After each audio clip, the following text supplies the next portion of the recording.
This is Fantology. You may have heard of us. All right, what's up, my r/White Cloaks community out there? This is Steven, your host from Fantology. With me are my lifelong friends, Jake and Josh, and we are breaking down a bunch of bad arguments about the Wheel of Time TV show. There's a big subreddit community out there that is actively trying to destroy the show, and I'm not exaggerating when I say that. That is 100% what their stated mission is.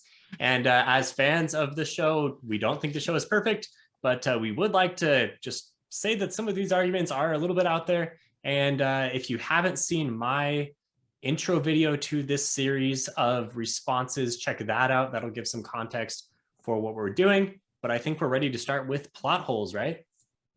Yep. Or supposed claimed plot holes. Claimed plot holes. And also, the framing for this is really important. So let me reiterate to direct you back to Steven's other video, because we don't want to be taken out of context, and we want this to be a good faith conversation in as much as that can happen on the internet.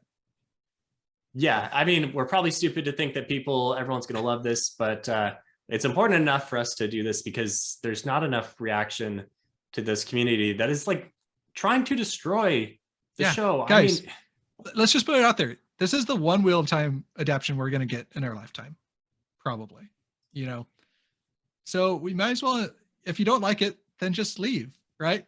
Don't watch it. Yeah, and I feel like just the fundamental issue with all of this is just the way that it's approached. Like everything is horrible and garbage and should be thrown away. And it's all just a bunch of heaping pile of trash. And like, there are positive things here. And like, yes, you can look at things in a negative way, or you could say like, oh, maybe it's different. And then that's okay. Maybe it's not all like an attack on what you love. It's just a different way of looking at it. And I mean, that's kind of the way the internet goes, though, this exaggeration. And so we're really going to try to like, rein me in, Jake. Rein me in. Well, I'm not saying rein you in. We're going to try to look past the exaggerations we see and look at the actual arguments. And, their criticisms, the show isn't perfect. The books aren't perfect. And we're going to dive in and just try to evaluate, okay, how valid or invalid are these arguments and these criticisms? So. Yeah, and we have plenty of things that we would have liked to see differently. And I think overall we like the show. We're not posting on the subreddit, but there's some negative things, sure. Yeah. Also, the way that we're going to frame our conversation today is around a response to the Night's Watch videos that popular YouTuber Shad posts to his from Shadiversity. Shadiversity's main channel. He has a second channel, Night's Watch, where they basically review shows. I think it started as like talking about games, but it turned into more TV and movies. And so we are planning on doing more responses to our White Cloaks and having this be kind of a series. But most of our conversation today is going to be centered around things that they said in that video. And first of all, we think that that's still a pretty fair representation of most of what we see on our White Cloaks whenever we visit the sub. And also it's just it's kind of a consolidated place that arguments are made that we can pull from. And for sake of putting a video together, this is the easiest way to do it. Okay, so let's stop boring people with the rules and start going, right? Okay. So to get started, we'll share a clip from. So it's mostly around episode 5 and 6 criticisms so far for what we're doing. And this one is about this is from episode 4.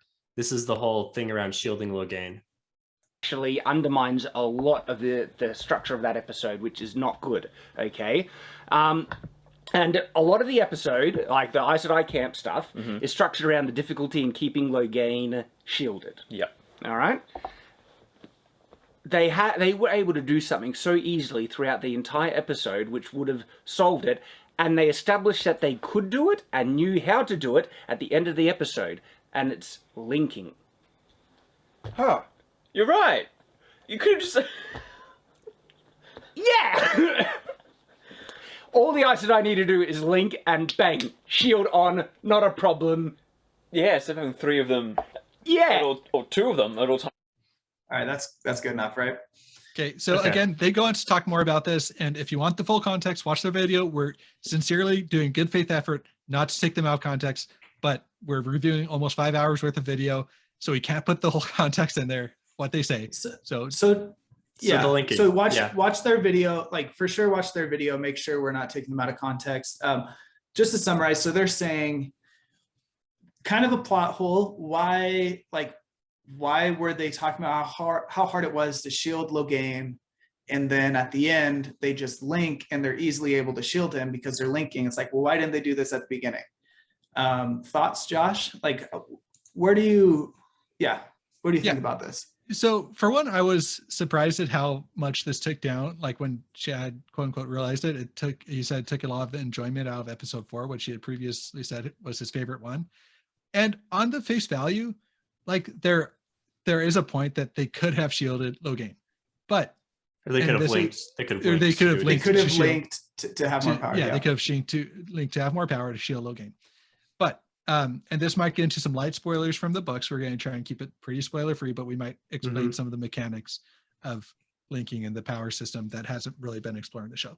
So for one, let's talk about Logain tricked them into thinking that they could shield him with 2 people, right? Yeah, well, yeah. It is my reading that he probably could have basically. broken out at any time, but he was waiting for his army to get there to surprise them. So Yeah. this was Logain fooling the Aes Sedai that they had him like beat. It for sure seemed like he. I mean, they're I don't. like, wow. Possibly. okay. I mean, Go ahead. he also could have been legitimately shielded, and then it was when they were distracted, he was able to break out. But Yeah, Maybe, it could have Either been way. that. It could have been. I'm not sure if I'm sold on it was a conscious effort on Logain's part to trick them, or if it was, he's captured. He's not really going to like make a ton of effort. But then when he sees his army is there, then he's like, oh, for sure, now I'm doing it. Like maybe he was waiting, just kind of prodding the weaknesses of the shield. But I think the key point is the Aes Sedai, like they weren't really struggling shielding him. They did say, wow, this guy's super strong. It requires like 2 of us at a time to shield him. But they had a grasp on it. They didn't feel like we need reinforcements right away because this is too big of a risk. The situation was the Aes Sedai felt like we have Logain, we have him shielded, things are okay. He's stronger than we would have imagined, but things are okay. So that alone right there makes me think that they wouldn't automatically think we need to link because that's the only way to stop him right now. And the next main point is that linking, for one, puts one sister in a ton of power. And in the books and in the show, we can see that these Aes Sedai don't trust each other like implicitly. If they would have had Leandrin link, they might have thought that she would gentle him straight away because she had expressed that desire. And it also would weaken them to an outside attack. Like if they would have all been linked when that army attacked, then they would have had to pick either continuing the shield or facing the army without any channelers. So like either way. To explain the mechanics of linking for those who aren't fully aware of it, you kind of join forces. So like if Steven, Josh and I can all channel, let's link now. We'll We're all link together. multi-headed dragon. Even though the linking is different for men and women. But we'd link. So I would give my power to Steven. Josh would give his power to Steven. But Thank then you.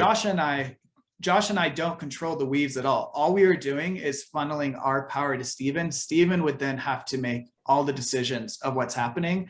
And I think, so the issue there is it's a huge plot point in the books. And it seems like they're developing this in the show as well, that the Aes Sedai, like there's political factions within them. They're not always on the same page. And so there's this distrust, like who would they choose to be the person leading the linking, And then to Josh's point, if they were ambushed, all those other sisters, Aes Sedai, who were giving their power to someone else, they wouldn't be able to do anything to stop anybody else unless they stopped the linking, which would then ruin the shielding. But Yeah. So all in all, having a basic understanding of book mechanics, like this is not an issue, right?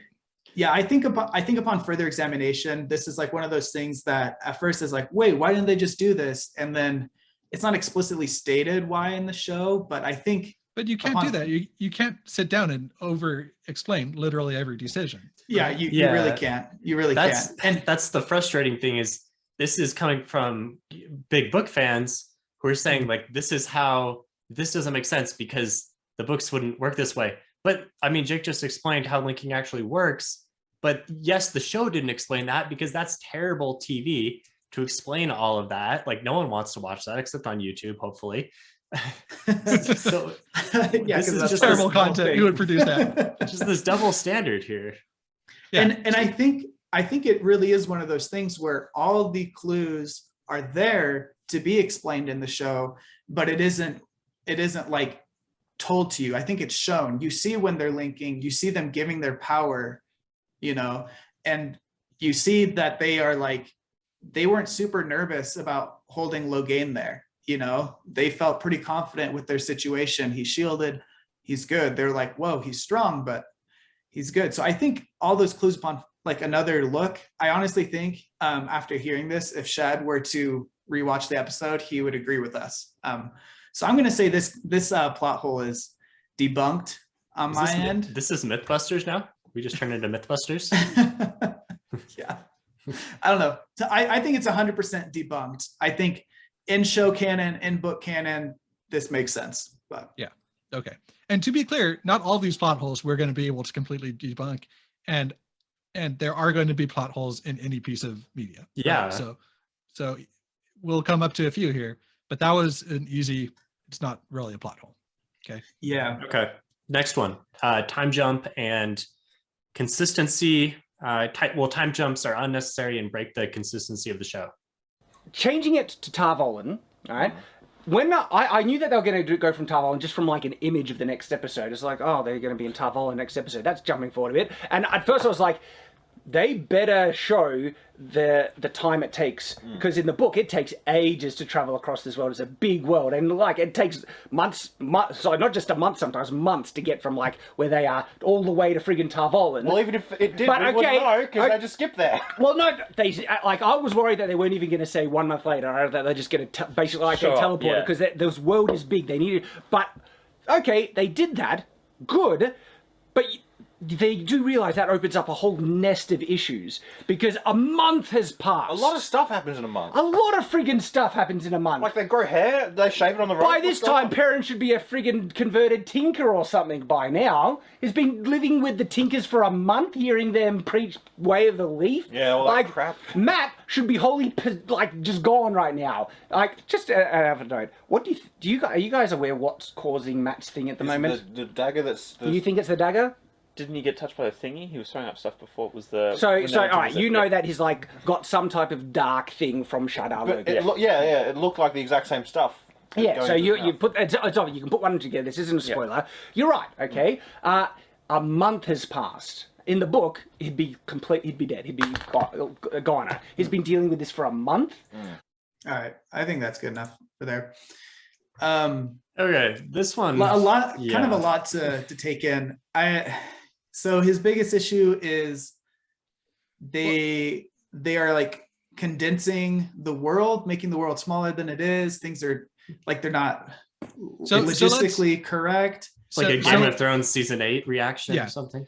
So I don't think we can address the change from Camelin to Tarvalon. Like that's a whole separate issue that we can't really go into here, right? Yeah. Because the ramifications of that are important, and I'm not saying they're not important, but like that's not what we came here. That's not what we're discussing right here. We're discussing We'll go to that later. Yeah. So I found a resource. It's stevenack.net. It's on that site. We might link it in the description. But this is cool. It has a day-by-day breakdown of the best he could do of putting together what happens in the course of, I think, all the books, not even just Eye of the World. Pretty impressive. Very impressive. Yeah. So full shout out to this guy. And we find out when you count up the days that it took them 27 days to travel from Shadar Logoth to Camelin, which is, do you want to go ahead, Jake? No, go ahead. Yeah, I just have a thought. which doesn't line up perfectly because there was sometime, we don't know quite how long, from them traveling from in the show, from traveling from Shadar Logoth to Breen Spring, and then it took them, and then traveling from Breen Spring to Tarvalon.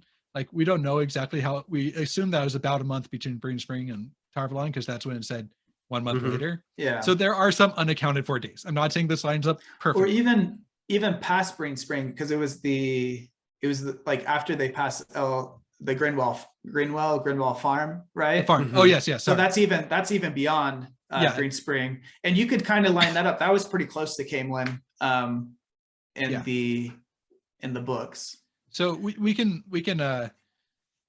a map from the show that they have that for reference, but either way, a month is not a crazy amount of time, and Matt survived for a month with the dagger in the books. Like, he had the dagger that was fully feeding on him, making him evil, doing all that for 27 days in the books. But the claim is that he would be fully dead after a month. Yeah. So yeah, I think the claim of him being fully dead after a month, that it like there's no like hard details in the books about that. Like, you don't know. Like, I think Moraine says when she finds him, she's like, if he had that any longer, like, who knows what, like, whether the healing would have been able to, but you don't know. Like, it's a huge unknown. And so to see this broken down, that he does basically survive a month. I think a month in Randland is like 50 days actually. So I don't know, but 27 days Earth month. Anyways, I just thought that was interesting. My whole thing here is, it seems like it takes him a month to get to Camelin. Tarvalon is like that far again though. So maybe they do mean Randland month when they say month in the show, like closer to 50 days. I could be remembering that wrong. I just remember they have like weeks or 10 days, but so I do think there could be some like time crunching happening, and they could be like shrinking the world a little bit, which I could see as like a big fan of the book. That's like can be kind of soul crushing, because you're like, part of the love of the Wheel of Time is all like how big and expansive and detailed the world is, but at the same time, it's a TV show. I don't want to see every town Rand and Matt passed by and stayed in, because I mean, I would love to see that honestly myself, but that isn't going to catch new viewers. People aren't going to watch 2 episodes of Rand and Matt going to new towns. Right. They need to do things. And guess what? Cutting that out or moving the story on isn't showing contempt for the show or contempt for the source material. It's adapting it from book to screen. Which and I mean, look at the Lord of the Rings adaptation. Like, and I know we're gonna get somebody saying, well, they could have cut Steppen's storyline and added some of that in, and we're not arguing that. We'll get to Steppen later. But bottom line is, it lines up like pretty well with the books. It's not perfect, but they would also have to say like it took 37 days if it was going to be exactly perfect. And what does it matter for like all we're seeing is text on the screen that says 1 month later and everyone's hair is longer and they look more I think you're saying that he should be dead according to the books, when if they extended out that's the plot hole, even if they slowed, that's the plot hole that I think he's pointing out. And so maybe they theoretically like slowed the rate of attack by the dagger by 30%. Like I mean, Shadar Logoth is such an unknown. Like, we really don't know if that's the plot hole. That is the claim here. I think there's just too much not known, and like the way to get around it is, like you said, they changed it in the show to be like it takes longer, and 30% slower rate of corruption. Like, and it and that's going to ruin your Wheel of Time experience. That doesn't affect the plot of the show to me. You still have, for someone who's never read the books, you still have this sense of urgency. Like, Matt is getting sicker and sicker. We don't know why. I really like how they did it in the show, making it like maybe he can channel. Is that why? Like, adding this mystery to it. The only other thing I would say is he mentions that like he's glad they said the 1 month later to emphasize the time. To me, that is just like a personal preference. It seemed like there's a lot of opinion in here of like what someone would prefer to happen in the adaptation, what wouldn't, with the only real plot hole being the A lot of opinion. Yeah, is so what which I'm fine. hearing. You can have an opinion about it. Yeah, that's but fine. like, Like we don't want to crush other people's opinions. yeah, but your but saying opinion it- shouldn't. Yeah. Go ahead, Josh. and multiple times in this, it said these are factual things that like make the show a worse show. When Mhm. for you they might be, but like for me, I don't really care that the rate of corruption from the dagger was 30% slower. I care that they portrayed the events more or less like accurately to the book and had a good television. Yeah. It's a TV I don't know. show. It's not a book anymore. It's different. I don't know how you could say this is really a plot hole. To me, it seems more just a big change. It's a plot change or a change, a minor change. I think. No, maybe not a plot. Well, I just mean like in terms of I don't know. Yeah, I don't know about big, but it's just a change. That's what it is to me. It's not a plot hole. It still works mechanically within the rules of this new Wheel of Time TV show. It may not work within the rules of the books, but we got a lot more to cover, guys. So Yeah. I think we're gonna have to move through these a little bit faster.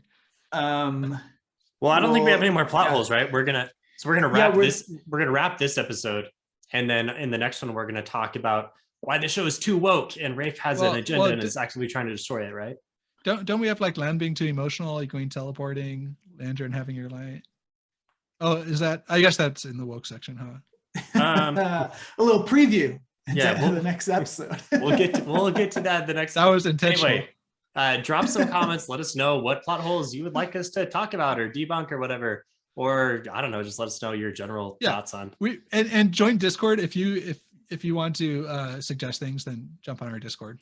But do it in a nice way. If do you it in a want nice to come way. on and blow things up, then please don't. We should mention Go that we will be modding people if this finds people that are going to come in and like have bad faith arguments, and we really like the culture of our Discord and we're going to preserve that.